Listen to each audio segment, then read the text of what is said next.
আসসালামু আলাইকুম এভরিওয়ান, কী অবস্থা সবার, কেমন আছেন সবাই? Welcome to my Facebook page and YouTube channel Rider diamond.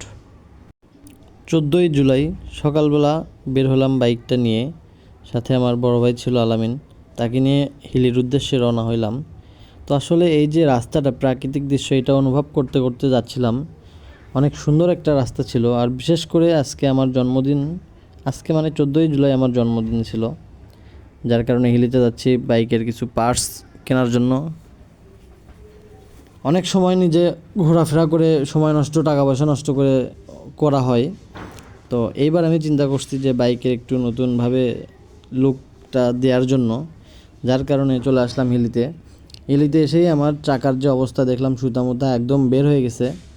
তো এইভাবে চালাইলে রিস্ক হয়ে যায়, আর এইভাবে লং ট্যুরে যাওয়া যায় না।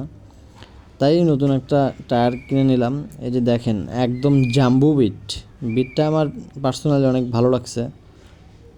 এখন লাগানোর পরে বাকি লুকটা দেখা যাবে যে আসলে কেমন হইলো। তো একটা ভলকানাইজের দোকানে আসছি, যেখানে চাকার কাজ হয়, সেখানে আসার পর লাগাইছি।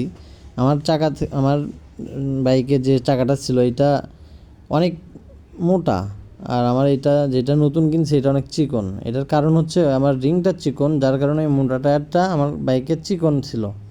আর এখন যেটা নিচ্ছি এটা বেস্ট সাইজ আমার বাইকের জন্য। তো ওই ভাই আমার নতুন চাকাটা লাগানো শুরু করে দিছে অলরেডি।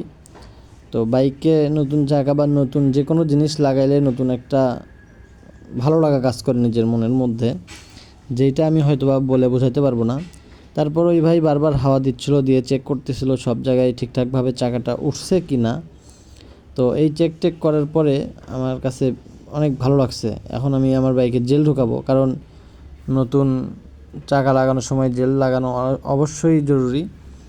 জেল লাগাইলে আপনার যে কোনো সমস্যা, যে কোনো কোথাও লোহা টোয়া ঢুকলে বেসিক্যালি সমস্যা হয় না।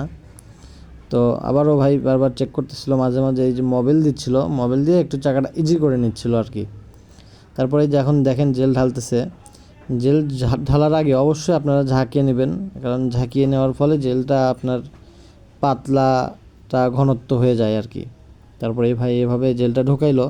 আসলে জেলটা মূলত এইভাবে ঢোকানোই উচিত, কারণ ওই যে যেদিক দিয়ে বাতাস দেয় ওই দিক দিয়ে ঢোকাইলে মানে সব জায়গায় বা বেশি যাইতে যায় না, অনেক সময় লাগে। তো আপনারাও চেষ্টা করবেন চাকা খুলে এইভাবেই জেলটা ঢোকানোর।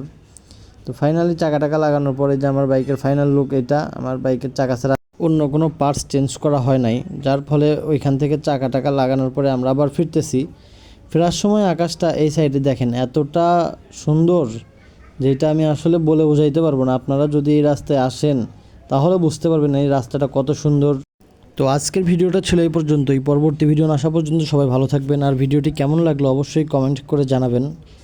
তো সবাই ভালো থাকবেন, সুস্থ থাকবেন। If you like this video, don't forget to share guys. টাটা, আল্লাহ হাফেজ।